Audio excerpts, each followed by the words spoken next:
Qué súper bendición que estés en la casa del Señor. Como decíamos, como nuestra hermana Daisy decía, esto no es una coincidencia, esto no es casualidad que tú estés aquí con nosotros. Sí, vamos a arrancar, vamos a estar en materia de una vez, porque el tema que hoy Dios nos permite explorar es algo que a mí me apasiona muchísimo. Esta nueva temporada nosotros estamos hablando de un tema, no sé cuántos se acuerden qué tema es el que estamos tocando durante estos domingos. De pronto por ahí la copia ya está en la parte de atrás, ¿sí? Pueden ver. ¿Cómo es el título de del tema que estamos tocando? Mira a la persona que tienes al lado y dile, el misterio de Dios. Hay un teólogo, un pastor muy famoso que ha escrito unos libros increíbles. Este teólogo se llama A.W. Tozer.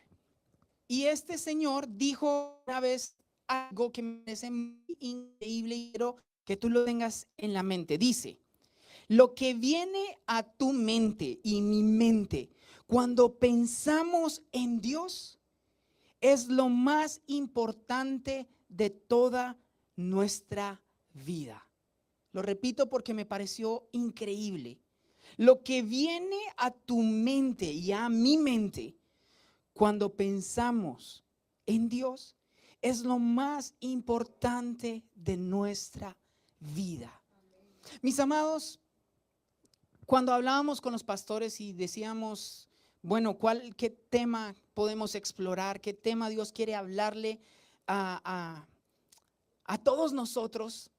Dios ponía en nuestro corazón hablar de Él. Generalmente en las iglesias se está, no quiero hacer una crítica para que suene de esa manera, pero en la mayoría de las iglesias siempre nos intentan hablar de lo grande, lo poderoso, lo increíble que eres tú y que soy yo. Y entonces siempre te dicen, Dios está obrando a tu favor, Dios está actuando porque tú eres más que vencedor. Y toda la iglesia dice, amén. Y dice, todo lo puedes en Cristo que te fortalece. Y todos dicen, amén.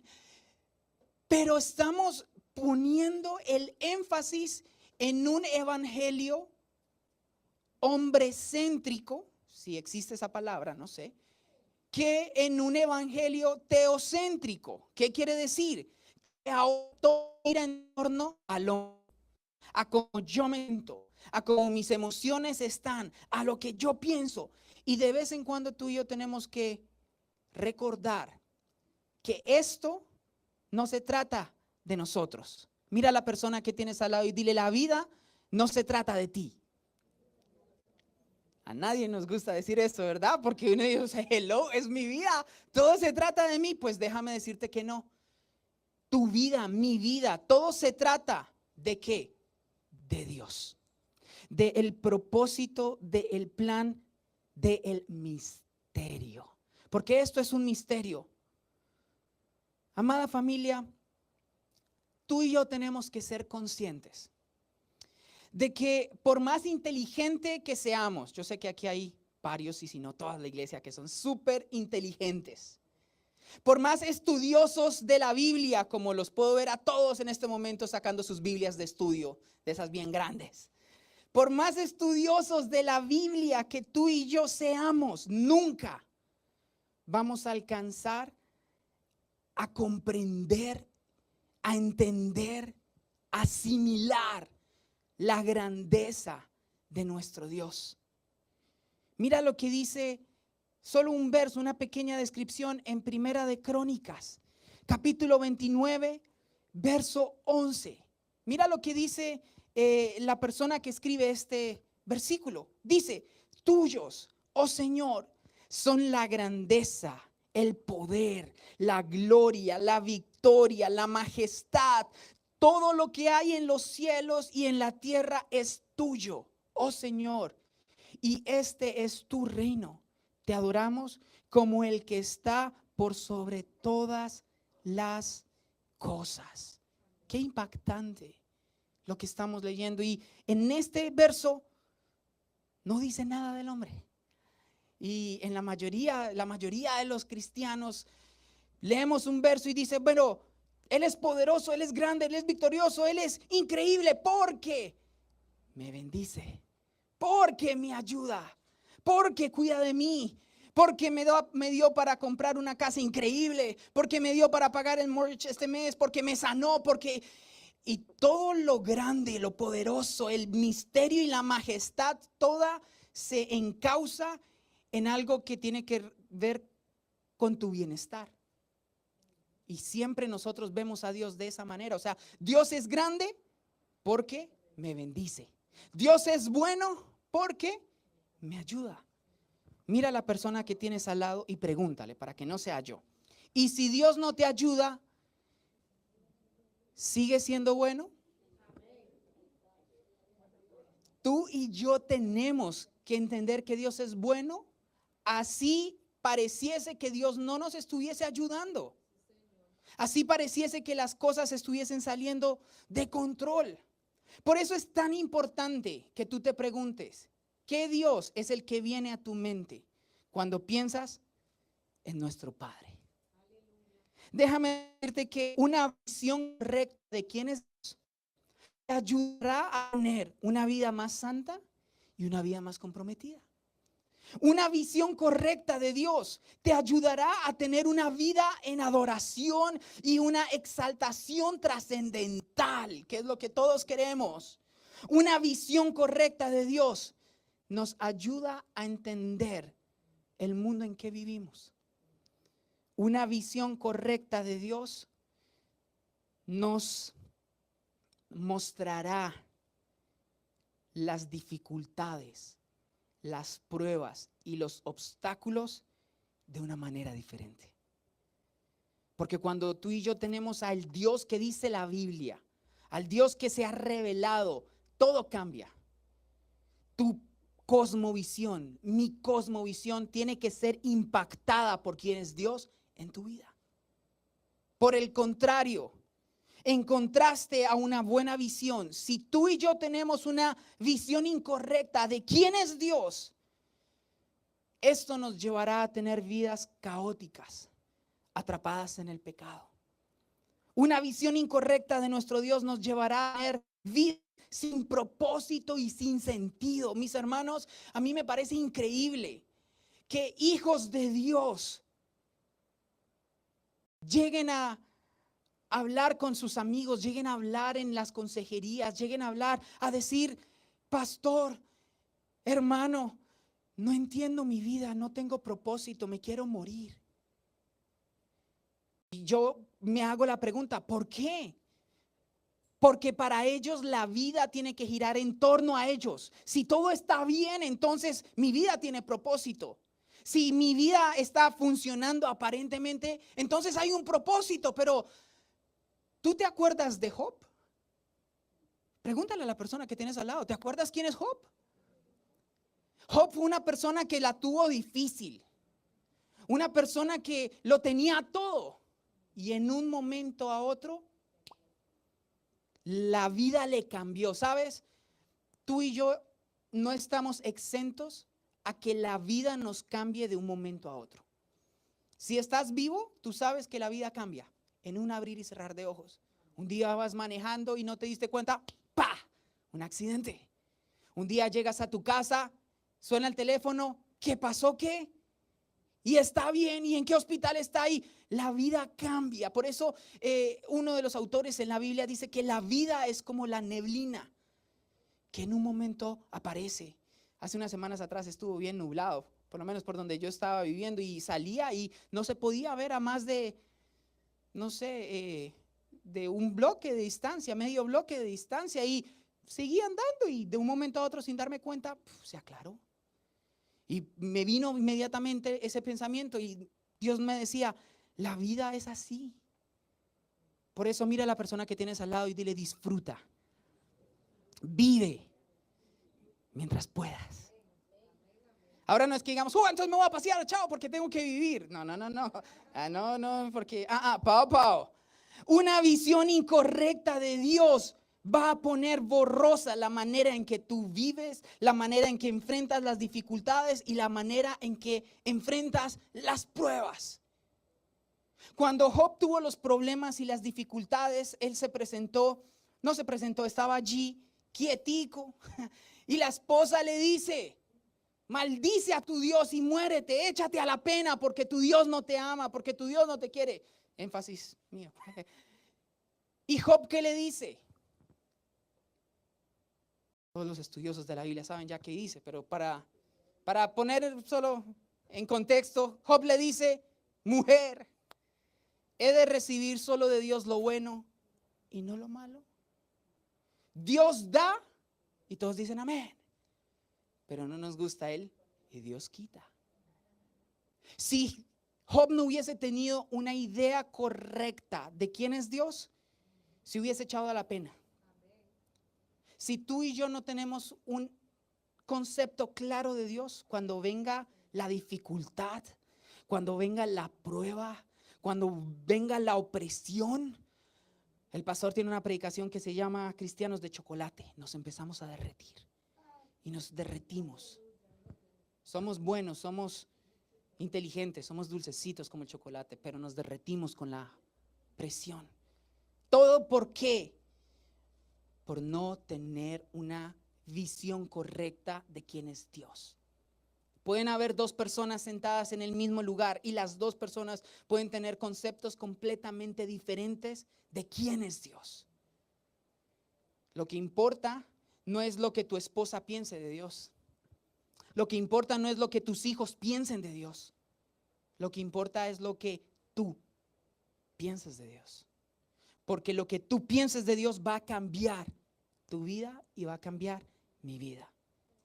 Cuando pensábamos en este tema, obviamente siempre queremos colocarle títulos bien llamativos, bien algo. Entonces, cuando hablábamos con el pastor, estábamos diciendo: hablemos de Dios, hablemos de la grandeza de Dios, de ciertas cosas de Dios. Y entonces yo pensaba: ok, tengo el título: Señor, muéstranos tu gloria. Y entonces el título de esta serie va a ser: muéstranos tu gloria. Y yo no sé cuántos de nosotros alguna vez hemos orado eso.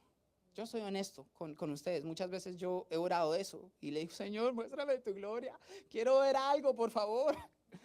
Estoy cansado de ver sequedad, estoy cansado de ver problemas. Muéstrame tu gloria. Y entonces Dios redarguía mi mente. Y si yo le dijera eso, creo que Dios me respondería: ¿que no te he mostrado mi gloria? Yo te he mostrado mi gloria. Lo que pasa es que tú no has puesto atención a mi gloria. Son dos cosas diferentes. Nosotros podemos estar frente a la escultura más increíble del mundo y estar con el celular. Y nos perdemos del artista que está haciendo esa pintura, y llega a nuestro lado un docente en artes plásticas y dice: mira los trazos, mira cómo esta persona, lo que el pastor decía en la predicación pasada con respecto a la creación. Cuando mira la belleza, mira el ciclo del agua, mira el ciclo del sol, mira cómo funciona la gravedad, mira la electricidad, mira los cuerpos celestes. ¿Y nosotros cómo estamos? Netflix, esperando que salga la nueva del calamar. Nada que sale. O a los que les gustan las otras cosas. Y entonces venimos a nuestros momentos de oración y le decimos: Señor, muéstrame tu gloria, muéstrame tu gloria, muéstrame tu gloria. Y Dios dice: yo ya te la he mostrado. Es por eso que una y otra vez Dios repite: está atento tu oído a mi voz. Medita en esto día y noche. Mi pregunta para ti es: ¿cuánto tú meditas en esto? ¿Cuántas veces tú realmente dices: wow, estoy casado? Yo, con todos mis defectos, con todas mis cosas malas, las veces que me altero, las veces que grito, las veces que hago cosas que no, y ahora sí tengo una mujer que me aguanta. Wow. Tengo una iglesia que me ama, aunque no voy casi, aunque llego tarde, aunque el salmista se saque un pulmón diciendo: levanten los brazos, y yo no los levanto porque a mí nadie me obliga a levantarlos, y aún así los aman. O sea, qué increíble pensar en eso. Es increíble que tú pienses eso. Yo no quiero ser la persona que te quiera llevar a todas las cosas que causan dolor, pero es impactante porque el salmista, porque el sabio dice que es mejor la casa de luto que la casa de gloria, que la casa de alegría. Porque cuando estamos en un lugar donde nos damos cuenta realmente de qué se trata la vida, es que decimos, wow, tengo que amar más a mi esposa, tengo que ser un buen esposo, tengo que ser un buen hijo de Dios, tengo que cuidar de mi salud. Mira, esta persona murió de la noche a la mañana. Mira, esta persona se divorció de la noche a la mañana. Ninguna de las dos fue de la noche a la mañana, pero en esos momentos es donde decimos, mira, esta es el propósito que tenemos. Ahora, muchos nos acercamos a Dios con un pensamiento infantil. Yo sé que están que se lo dicen, mira a la persona que tienes al lado y dile infantil. Deja de pensar de esa manera. Llegamos con un pensamiento infantil. Pablo le dice a la iglesia, le dice, les quería hablar como a gente madura, les quería hablar como a gente pensante. Y me he estrellado contra un montonón de niños que están todavía peleando en si esto es bueno, si esto es malo, si esto es aquello y esto es lo otro. Y Pablo dice, yo quiero hablar misterio con ustedes. ¿Y por qué tenemos, digo yo, un pensamiento un poco infantil de Dios? Porque para muchos Dios sencillamente se ha convertido en un mago de la lámpara, donde solo nos acordamos de Él cuando necesitamos algo. Y hacemos los 21 días de ayuno por ese nuevo carro que queremos. Hacemos ese mes de ayuno y de consagración para que esta chica diga, sí, quiero ser tu novia. Hacemos todo un mes de ayuno para que nos acepten en la universidad. Y una vez tenemos el milagro, ¿qué hacemos? Vamos y ponemos la lámpara allí a un lado. Vamos y ponemos la línea allí a un lado. Miramos en nuestro calendario y de, este domingo va a estar off, y ya. Entonces, mi pregunta es, ¿Dios para ti es esa persona? ¿O Dios es para ti la fuente de los deseos que todos esperamos? Algo bueno y uno me va a echar una horita. ¿Quién quita que de verdad pase? Señor, ayúdame en esta, Padre, ayúdame, y echamos la horadita ahí a la fuente de los deseos. Y Dios dice, ¿serio que me tratas así? Tú y yo tenemos que decir, el ser más poderoso, más increíble, más terrible de toda la creación, de toda la existencia, de todo el cosmos, quiere tener una relación trascendental contigo. Quiere mirarte, quiere hablarte, quiere que tú lo escuches. ¿Se acuerdan en el monte Sinaí cuando Moisés subía al monte? ¿Se acuerdan cómo estaban las personas que se quedaban en el de la montaña viendo esos estruendos, esos relámpagos allá, que cimbroneaba toda la tierra, supongo yo? Y un hombre estaba allá, Moisés. Y nosotros lo vemos como, uy, tan chévere ese relato histórico allá. Pero el mismo Dios que habló con Moisés es el mismo Dios que se sienta al lado tuyo cuando tú oras. Pero por eso la Biblia nos dice, Dios nos dice, el que se acerque a mí, crea. Creo que es una de las cosas más difíciles porque como no lo vemos, como no lo sentimos, como nuestro pecado nos ha cauterizado, ya no sentimos nada, ya no sentimos, ya no siente nuestro cuerpo reagudimiento, creo que se dice así. Entonces le decimos, Dios, ¿dónde estás? Dios, no te veo, Dios. Y Dios siempre nos dice, mira, yo estoy acá. El problema es que tú no me ves como tú quieres verme. ¿Qué concepto tienes de Dios, mis amados? ¿Qué es lo que tú entiendes por la palabra Dios y qué causa eso en tu vida? Ahorita cantábamos y decíamos que todos los ángeles en el cielo en este momento están diciendo, santo, santo, santo. Y nosotros estamos como, "Ujú". ¿Y qué pasó? Yo no me imagino lo que debe sentir. No sé si aquí hay algún apasionado de los deportes.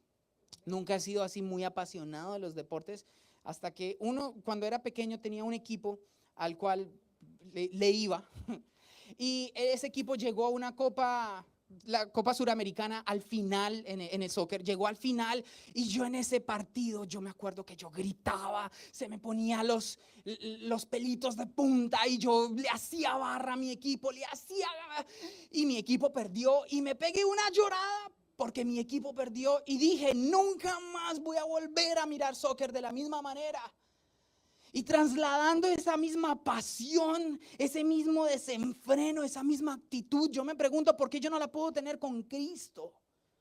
Cuando dice, búscame apasionadamente. Cuando dice, no te canses de buscar mi rostro. ¿Por qué yo no lo puedo sentir? ¿Por qué yo no lo puedo experimentar de esa manera? Porque para mí Dios es una persona como cualquier otra. No hay nada especial en Dios. Dios me escucha, Dios me ama, Dios me perdona, Dios es increíble, Dios hizo todo el cielo, la tierra, el universo y yo estoy ocupado con mi trabajo, con las cosas de mi casa, con lo que sea. Mis amados, en esta serie vamos a ver muchos misterios de Dios. La salvación, un misterio increíble. ¿Cómo tú siendo tan malo, cómo yo siendo tan malo y tan pecador, nos podemos acercar a un Dios justo? ¿Cómo? Muchos dirán, pues porque Jesús murió y todo el cuento. Pero ¿y qué significa eso? ¿Qué significa que tú y yo nos podamos acercar ante el sol de justicia? El ejemplo que siempre se me ocurre a mí, que no me cansaré de decirlo. Imagínate tú acercándote al sol. Y dice que Jesús es como, Jesús nos lava, Jesús nos limpia, Jesús es nuestra cobertura y eso hace que nosotros nos podamos acercar al sol directamente y entrar en la presencia del sol sin morir. ¿Se acuerdan Isaías? Isaías cuando está en el templo, Dios lo lleva al templo y entonces él no se da cuenta en dónde está. Y de un momento a otro ve el trono de Dios y dice, ay, estoy muerto porque mis ojos han visto al que no debe ser visto. Porque mi cuerpo está en el lugar donde no debe estar, porque soy pecador. Y entonces cae a sus pies y dice, Dios, perdóname. Y dice Dios que ángeles volaron a de él y lo limpiaron. Y tú te das cuenta en dónde estás. Mira a la persona que tienes al lado y dile, ¿sabes dónde estás? En este momento estás en medio de la presencia de Dios. O sea, Dios, en este momento quiero que tú creas y que tú sientas y que por fe mires que Dios está paseándose en este lugar, como si fuese esa persona, ese ser que está tocando corazones, está tocando mente, está tocando vidas. Pero no seas como aquella persona, como en el sermón de Pablo, que estaba igual de bueno a este, y que el muchacho se durmió en la ventana y cayó y se murió. Y yo me pregunto, ¿cómo te duermes tú en el sermón de Pablo? Tantos teólogos, tantos historiadores, tantos filósofos dicen, wow, este Pablo hubiese sido increíble escucharlo. Y aquel que podía estar escuchándolo se quedó dormido, mirando el reloj y diciendo, este tipo se está demorando mucho. Dios está acá. Pero mi pregunta es, ¿qué Dios está acá? Yo sé el Dios que está acá para mí. Y así tú no lo sientas, así tú no lo experimentes, así tú no lo... Yo digo, hoy me siento pentecostal, me siento el fuego porque la palabra de Dios dice, cree que yo estoy ahí. Pero si no crees, Dios no te va a obligar en ese sentido. El que pierde, ¿quién es? Tú, soy yo. Ahora, para entender un poco de quién es ese Dios, quiero que nosotros analicemos lo que la palabra de Dios dice acerca de él. Para entender y al tratar de un poquito comprender quién es Dios, Lo hacemos a través de mirar la descripción que Él da de sí mismo. Y para eso vamos a mirar algunos atributos de Dios. Ahora, pregunta, ¿qué es un atributo?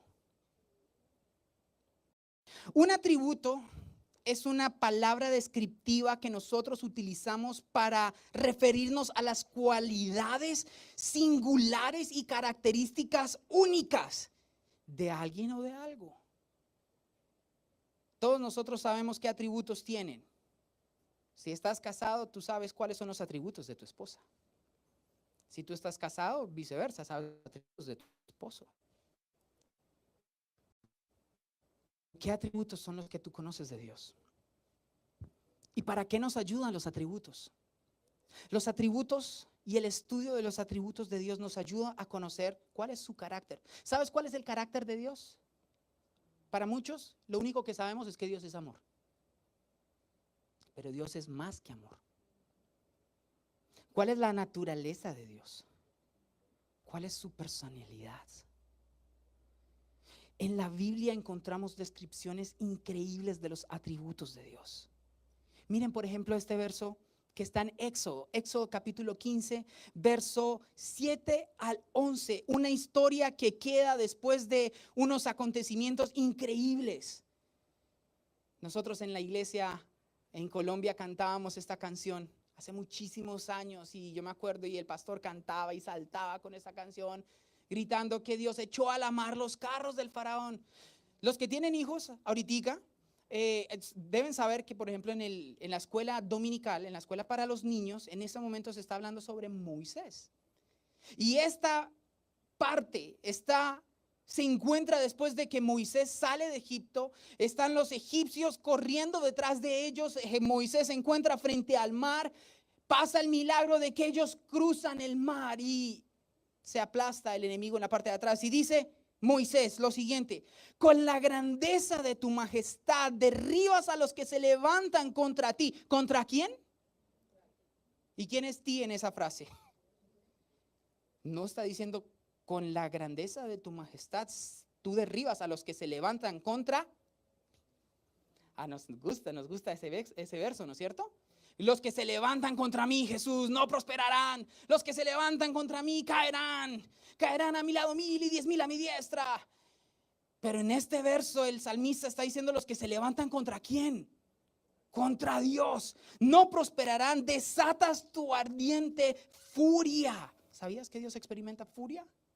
Mira, ahí lo dice. Y los consume como a paja. Al soplido de tu aliento, las aguas se apilaron, el impetuoso oleaje se quedó firme como un muro. En el corazón del mar las aguas se endurecieron. El enemigo se jactaba diciendo: los perseguiré, los alcanzaré, los despojaré y los consumiré. Sacaré mi espada y mi mano poderosa y los destruirá. Pero tú soplaste tu aliento y el mar los cubrió. Se hundieron como plomo en las poderosas aguas. Verso 11. Oh Señor, entre los dioses, ¿quién es como tú? Glorioso en santidad, imponente en esplendor, autor de grandes maravillas. Mis amados, ¿quién es como tu Dios? Tal vez tu Dios se parece más bien a Buda. ¿Por qué? Porque fue un tipo que decía cosas muy cool, me ayudó a moldear mi vida y me dijo que yo tengo que pensar más en X o en Y. O tu Dios se parece más ¿a quién se parece tu Dios? El mío es único, poderoso y yo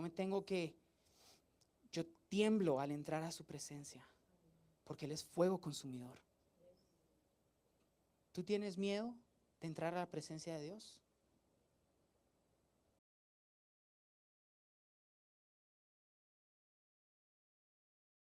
Los teólogos debaten y esta es mi postura. La familiaridad mata. El día que tú creas que Dios está tan cerquita a ti que ya no tienes que respetar su dignidad, ese día estás mal. El día que a ti te da igual si oras o no oras, porque al igual Dios perdona. Si a ti te da igual comportarte bien que comportarte mal, porque Dios es tardo para la ira. Ese día has perdido el Dios realmente.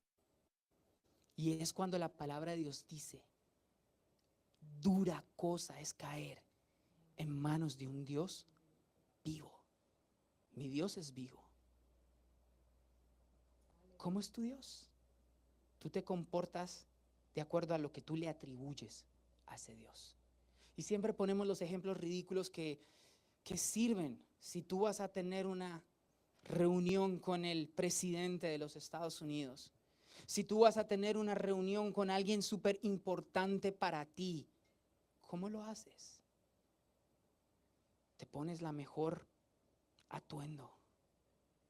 Ese día te cepillas los dientes antes de desayunar y después de desayunar. Estamos seguros. Ese día llegas puntual, 10 minutos antes esperando, porque no puedo llegar tan antes porque está mal, pero no puedo llegar tarde. ¿Cómo tú lo haces? Para cuando tienes un encuentro con el Dios vivo, al que tú crees, no al que yo creo. Yo sé cómo tengo que comportarme con el Dios en el que yo creo. La pregunta es cómo tú tienes que comportarte con el Dios que tú crees tener. Y esto es solo una introducción a los atributos. Y ya se acabó el tiempo, ya estoy como el pastor. 3 cosas prácticas que tú y yo tenemos que saber acerca de los atributos que vamos a empezar a mirar durante este tiempo para conocer el misterio de Dios. Lo primero que tú debes recordar es que los atributos, las descripciones, las cualidades que nosotros vamos a ver y vamos a hablar de Dios están completamente en toda la Trinidad. ¿Qué quiere decir eso? Ponle cuidado. Hay cristianos que piensan, es que Dios Padre es más poderoso que Dios Hijo y Dios Hijo es más poderoso que Dios Espíritu Santo. Pero los 3, aunque creemos solo en un Dios, pero en las 3 personas de la Trinidad, los 3 son completamente poderosos, completamente santos, completamente increíbles, los 3.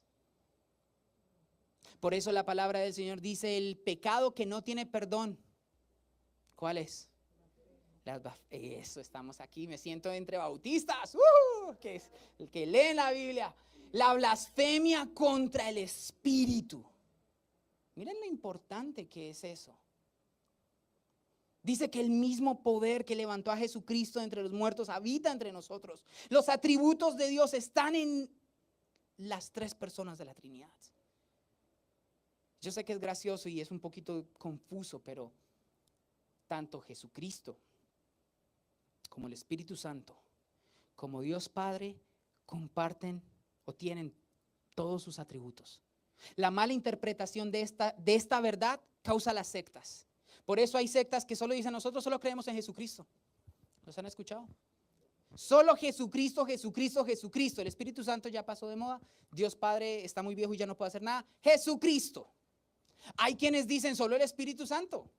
El Espíritu Santo es el que se mueve. Vamos a ir detrás de los dones del Espíritu Santo. Vamos a ir a entrar y salen de eso. Los atributos los tienen las 3 personas de la Trinidad. Primera cosa que tú y yo vamos a aprender en la siguiente plática cuando hablemos ya de los atributos. Segundo principio que tú y yo tenemos que entender. Los atributos de Dios son permanentes y han sido eternos por siempre. ¿Qué quiere decir eso? Que Dios es santo, fue santo y seguirá siendo santo por toda la eternidad. Y esto, ustedes me dicen, pero ¿y esto qué tiene que ver? Pues saben que hay muchos cristianos que dicen, a mí no me gusta leer el Antiguo Testamento porque el Dios del Antiguo Testamento es completamente diferente al del Nuevo Testamento. El del Antiguo mataba, degollaba, acribillaba al que no. Y el del Nuevo Testamento es solo paz y amor. Entonces mi pregunta es, ¿Dios cambió? ¿Del Antiguo Testamento al Nuevo Testamento cambió? Dios es el mismo, porque si cambia a Dios, eso quiere decir que Dios no era completamente perfecto. Y Dios no puede porque no hay nada en lo que Él pueda mejorar. Tú y yo sí adquirimos atributos mientras vamos caminando. Algunos meses somos más inteligentes, algunos meses somos más flacos, algunos meses somos más fornidos y otros meses dejémoslo ahí. Pero tu Dios tiene los mismos atributos ayer, hoy y por los siglos de los siglos. Por eso todo lo que dice el Antiguo Testamento aplica. Hay que saberlo aplicar. Pero Dios no mandó a recoger o a abolir no, todo aplica. Y el tercer concepto también nos cuesta bastante entender. Es que todos los atributos de nuestro Dios están interconectados entre sí y no se pueden separar. Suena una teología. Nice. ¿Qué quiere decir esto? Que Dios es 100% amor. ¿Cuántos dicen amén? Pero también es 100% fuego consumidor al mismo tiempo. Que Dios es santo en todo momento y misericordioso en todo momento. Por eso Dios dice, Él es tardo para la ira y grande en misericordia, pero eso no quiere decir que Él va a dejar por inocente al malvado. Y a los cristianos nos encanta separar los atributos del Señor. Señor, a mí dame misericordia, a mí dame perdón, a mí dame tu gracia, a mí dame tu gloria. Pero tu justicia, ay no, Señor. Mi vida no está tan bien como quisiera, entonces más bien dame de tu gracia, dame de tu perdón, porque eso es lo que yo necesito. Pero tú y yo no podemos separar los atributos de Dios. Tu Dios te ama de la misma manera que ejerce justicia sobre tu vida. Tu Dios es misericordioso de la misma manera que Él es santo. Es por eso que tú y yo tenemos que tener cuidado. Porque si tú conscientemente quieres vivir en pecado, ¿cómo te atreves a entrar en la presencia del Señor? Cuando nosotros tenemos la oportunidad de dar la cena para los santos, el pastor siempre da el texto bíblico y dice, por esta razón hay muchos que hoy duermen. O sea, quiere decir, por esta razón hay muchos que han muerto dentro de las iglesias. ¿Por cuál razón? Por no escudriñarse antes de entrar a la presencia de Dios. Mis amados, no te quiero asustar, pero el lugar donde tú estás es tierra santa. ¿Cómo te estás comportando? Estos tres conceptos van a demarcar los atributos que vamos a empezar a hablar. Pero solo fue un abrebocas del misterio de Dios. Tenemos que llegar a nuevamente, siempre la palabra del Señor dice, hay que ser como niños para entrar al reino de los cielos. Y ustedes pueden decir, los que son así bien hábiles, pueden decir, pero el pastor está diciendo que hay muchos que son infantiles y hay que crecer. No, ¿qué es ser como niño? Para mí, ser como niño es como aquel niño que tú le enseñas algo y tiene como ese, wow, esto es increíble, wow, voy a hacer esto, voy a hacer lo otro. Cuando tú te acerques a Dios, sé como ese niño diciéndole, wow, Dios, este eres tú. Este eres tú. Mis amados, sí, la vida nos va a cambiar. Tal vez los problemas, las circunstancias, tal vez no. Los problemas y las circunstancias difíciles las vamos a ver con otros ojos. Todo depende de qué filtro de Dios tú tienes. Cierra un instante tus ojos.